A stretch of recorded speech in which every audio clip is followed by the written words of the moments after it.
Hey, thanks for joining us on episode 3 of What Makes It Fun. This week we discuss Game Over and how games should handle it. But first, I'm Blake Leftwich. I'm Mike Oder. And I'm Matthew Taylor. We had some great feedback on last week's discussion, in-app purchases. Mike, why don't you get us started with this feedback from the What Makes It Fun website? Okay, well, first off, we have a message from Major Havoc. He says, liked your comments on in-app purchases in episode 2, but I think you need to think about in-app money much like you would think about the old arcade games and putting in that next quarter. There you played to play and continued by paying more. I think in-app purchases should be used in this same way to get the next quarter, so to speak. I see little value in purchases that add window dressing, but I'm fine with it if people want that. But if the purchase adds levels, extends the game, or adds something that makes playing a level easier or more fun, I'm all for it. I don't really agree that it sounds like a great idea that you would continuously pay money to progress in a game. I think in general, people are okay with it as long as it's large chunks, and I'm sure that's probably what he means. Well, you know what's interesting is I've heard people compare in-app purchases to putting a quarter in an arcade game before, and I've actually also played apps that attempt it, and I've never known them to be that successful. A lot of classic arcade game compilations, and they actually tried this on Xbox Live. Someone proposed an idea that you would pay like 99 cents to play the game 10 times, almost like you were putting quarters in the slot? Yeah, I think Microsoft released some sort of arcade environment where that was the case. I can't see that taking off, but you know it is a good comparison because, and this is a game we brought up last week, Scramble with Friends. You do have to pay a little more to keep playing if you're so addicted that you're not happy with the free time they give you. Mm-hmm. So it almost is like putting in a quarter to continue. But fortunately, they give you some free tokens to play with as well, which I think is key to this. But Right. I think having that sort of process adds a little too much friction because it's like going back to the old metered internet from the dial-up days, and I just don't see much appetite for that from the public. One of the differences is that in an arcade, you would go ahead and go to the change machine and get your $5 in quarters. And once you had that $5, you're like, well, let's just see how I can spread this out throughout the arcade. And, getting it off a credit card is a little bit bigger deal. And actually, it was a bit of an experience, too, at the arcade. Because you were carrying this huge, in my case, you usually like put $20 in and get a huge bag of tokens. And, it's sort of your treasure that you're carrying around. So I think that added a bit to it. We could probably find examples of apps that are doing that or trying to replicate that experience. But if they could somehow replicate the arcade experience, I would certainly be more willing to pay for those in-app purchases if it really felt that way. But it's a tough nut to crack. I don't know the exact the right way to do that. Okay, well, let's move on to some of our other comments. We received some great comments on Facebook from a few fellow developers. Bruce had this to say. An interesting case of in-app purchases is in the Facebook game Wetopia. To get anywhere past a particular point in the game, you either have to have a fair number of friends playing the game or spend some Facebook credits, i.e. money, at about 10 cents each to get some of the buildings that you pretty much need. There are free alternatives, but they are so weak you eventually don't have enough land to go that way. However, the money you spend does go to charities and to the developers, other than Facebook's cut, so I don't feel bad about spending a little. And by the by, it is so much better that the Facebook granularity of purchases is 10 cents rather than the Apple iOS store's 99 cents. I think that there are a lot of interesting things you could sell for 10 or 30 cents, but if you want to do this on iOS, you pretty much have to set up your own in-game currency system, which is a lot of trouble and potentially confusing and discouraging to the potential buyer. Bruce, it sounds like Wetopia actually is hit on that whole quarter type system we were just talking about. So. Yeah. And it sounds like a successful model. Yeah, it sounds interesting, and I'm certainly more willing to give more money to if I feel like it's going to a good cause, if this is actually a fundraiser type deal. Yeah. And then maybe this is too inside baseball, but, I wonder if Apple decided to say, well, hey, let's say you can make in-app purchases of any amount.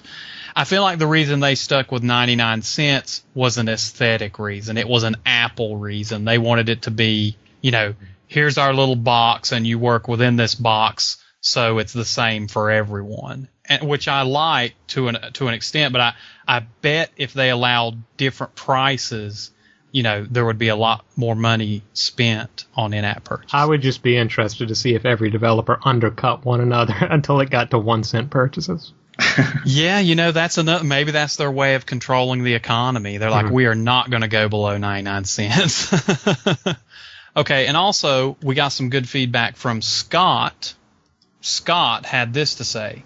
First, I'd like to preface that I am very cheap to begin with. Rarely do I purchase an app for 99 cents, but I've been getting better about it since I started designing them myself. With that said, from the player side of things, I really hated when in-app purchases started popping up everywhere. Many games were being designed that required you to make purchases in order to realistically make progress in a game, and I still despise the types of consumable transactions that directly affect gameplay. And that's something we brought up on the last episode. The ones that do not affect gameplay, such as buying an item for a character or buying additional content, I don't have a problem with, although no one still has compelled me to do so. I also mind less if it's a single-player game that still allows you to progress, but at a slower rate. How do you guys feel about that? Like it's a single-player experience, and if you pay for the in-app purchase, you're going to get through the experience faster, but otherwise you have to chip away at it. It's a little more work. Yeah, for me, it's something that I try to resist purchasing in those cases, and because I like to feel the challenge and work my way up. I don't have a problem with that per se. I just to me, taking advantage of that sort of cheapens the experience for me. Now, being a developer and implementing in-app purchase myself, I see things a little differently. I'm able to offer my apps for free with limited content. This helps me gain a much larger user base than a paid app, which is extremely important for anyone starting out. For other developers that need a large user base in order for a game or app to work correctly, it allows them to do so while still profiting. It also allows you to get your foot in the door, which I believe helps you sell at a higher price point and at a value many apps deserve. Lastly, offering it for free makes it easier for me to convince friends, family, and the indie gaming community to download and rate, review, provide feedback on my games. So now we're getting into the development side of things. As a developer, there's a lot of benefits to having in-app purchases. It basically, lets you put a demo of your product out there. You can let people play the game and decide themselves if they want to pay for it. And I agree with what he said about some apps deserving the money that they can gain through in-app purchases, because to an extent there are apps, that deserve $10 total, whatever, but they would never get that standing next to a 99-cent app. He goes on to say, so far my implementation of in-app purchases has just been purchasing the full version, but at some point as I move away from kids apps, I plan to change to an additional content purchase model. I still do not think I can bring myself to put consumable items in a game, but I do believe these to be the most profitable if done well. We'll see, though, as my game development and design progresses. Also, thinking more about it, I feel like there is a moral dilemma around using consumable goods with in-app purchase. And, I'm really glad that Scott used the term or the phrase moral dilemma, because this was something I was going to ask you guys about. Like, as a developer, there's a lot of benefits, but as a player, you almost never want to see in-app purchases. Mm-hmm. Or do you guys think that's true? Well, I think back to what Scott was saying, though, if it just sort of extends the game experience or is unlocking some premium features, it gives a way to actually, be as a player, to get in a game for free and then feel confident once I've really engaged with it that I can get more of it by unlocking those additional features. So, yeah, I mean, if it's implemented well, but if you think about it, a linear game that you pay up front for, you're going to have a lot of fun with it. You're almost never going to say, I wish they would put in-app purchases in this so it would change the experience. I really just don't think it's good. Looking at it as a consumer, looking at it as a gamer, it's hard to see the benefits of it. Other than the fact that you get the free demo. I think that's something we're all on board with. Let me finish his thought. It becomes less about selling a quality product and more about feeding on people's addictions. It seems even worse than gambling, as there is not even a chance of winning money or the game itself in most games it's used in. I would assume you are just left with a sense of emptiness and less money when you finally kick the habit. I don't really agree with that part. I mean, usually when I have paid a little extra money to play longer, the fun was worth the money. That said, I've never been addicted to a game. Well, I've been addicted to a game, but I've never spent a lot of money that I'm so addicted. Yeah, it's tough whenever, the word addiction is thrown around a lot with in-app purchases, and it's one of those things that I really can't comment on because I've never experienced it. I've seen apps where I can somewhat understand it, but I just can't really comment on that. Yeah, I've never had an addiction problem. I mean, I've certainly played a game for 8 or 10 hours straight. Mm-hmm. Okay, I've done that when I'm really into a game and I had a weekend to spend playing it. But I've never played a game that I was spending my rent money to, upgrade to a better saddle for my horse, or something like that. So, that's interesting. I would love to hear from people. And, we definitely, at some point, I'm sure we'll discuss addiction on this show. And if anyone has ever dealt with addiction or has any comments on addiction, that's a great topic for discussion. We'd love to hear your feedback on that. Matt, let's finish up with one of our calls. Yes, we had a call from James, and he had some things to say about in-app purchases. Hi, my name is James. I was just listening to your discussion about in-app purchases, and it reminded me of what a terrible experience I had with the iPhone game called Baseball Superstars 2012, made by Gameville, or as I call them, Game Evil. And that game, I downloaded it and started playing it, and I thought, wow, this has a lot of potential to be really fun. It's kind of like an RPG where you play baseball. And then I started playing it, and I was like, wow, why can't I get the hang of this? I just can't hit. So I searched online, like, how to time your hits in Gameville's Baseball Superstars 2012, and all the discussions I found just said, this sucks, you pretty much have to buy Gameville points, or G points as they call them, to be able to hit in the game. And I thought, wow, that's so disappointing. This game had so much potential to be fun, and then it's just completely lost on me because I'm not willing to invest $40 to enjoy an iPhone game. So that's my 2 cents on in-app purchases. Thanks for the podcast, guys. I really enjoy it. I'll keep listening. See ya. Yeah, it sounds like sort of the dark side of in-app purchases. Some developers, I guess, are trying to take advantage of this approach to extort money out of the players actually so they can just play the game. So I don't think that's really the best approach. Yeah, I mean, that's interesting. Like, I was about to say that, well, okay, as developers, I think we've come to a consensus when you use in-app purchases in that way, it's always negative. Yeah. But guess what? It's not necessarily negative. If you find a lot of addicted players, you'll make a lot of money. Mm-hmm. And now we've come back to that dilemma. Is it ethical? Is it unethical? I mean, in my opinion, I put that in the same category. If you make a game that's unplayable without buying all these in-app purchases, I think that's a bad game. Yeah. It's not fun. As a gamer, I don't want to play it. I don't want to have anything to do with it. And I almost would go so far as to categorize that as a rip-off game, like the kind of games you might see on the App Store that advertise one thing, and then when you download the game, it's something else, and they've kind of just ripped you off. Well, one thing, and I think James's experience with his game was that he felt that they had taken a game that would have been a good game and would have been, one of the few good baseball games like that on the market, but because of the in-app purchases, that's squandered. So it is really frustrating when you see a game like that you feel like has a lot of potential, and then they've really just ruined it with in-app purchases. And you really wonder who is buying a game for free, getting the game for free, and then spending all that money just to be able to play it, because it's kind of an instantly soured experience. Yeah, when we put this podcast together, we had the idea for what makes it fun. I'm a developer, but I'm also a gamer. And this has been an outlet for me, and I want this to be an outlet for us as gamers. And you know what?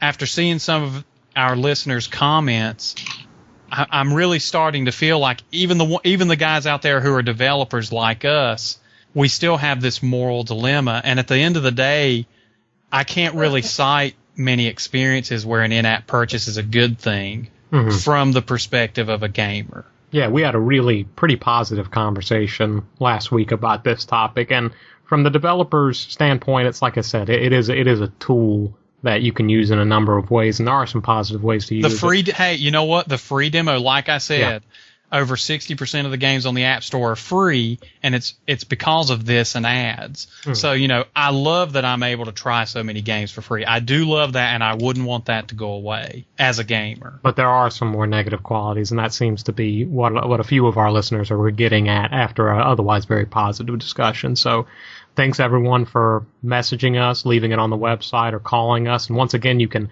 always call us at 331-222-WMIF. Leave us a message there. We'll play it on the show. And also, if you want to head to whatmakesitfun.com, you can write in there. We'll potentially read that on the show as well. So thanks again to everyone. Well, guys, are we ready for discussion? Let's do it. Yes!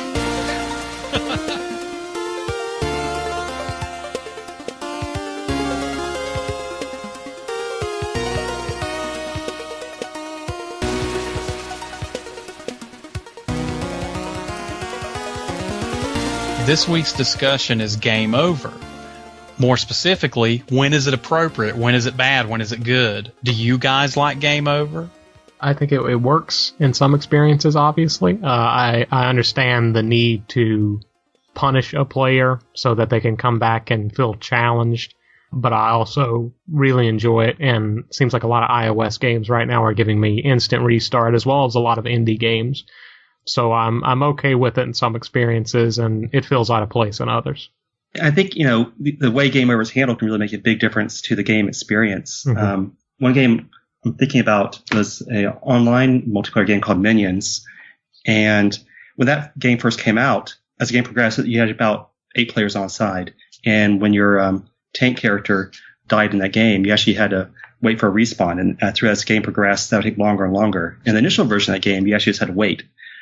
But then a few months into the after the game was available, they actually added a feature where you actually went to ghost mode, and you actually could move around the board while you're waiting to respawn and actually respawn or wherever your ghost ends up at that time. So it really gave you a goal during that whole period, while providing sort of a downside to the death experience. So I think something that handled correctly can make a really big difference for the gameplay. Yeah, I think it's one of those things where it should mean the end of your success in the game, but it shouldn't mean the end of your fun. And a lot of people are finding a way to change that.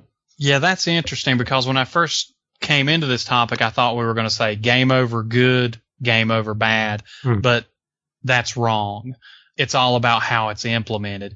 Matt, you said this, and you're absolutely right. Every game needs an obstacle. Every game you have to have a moment of failure to appreciate the accomplishments. Right.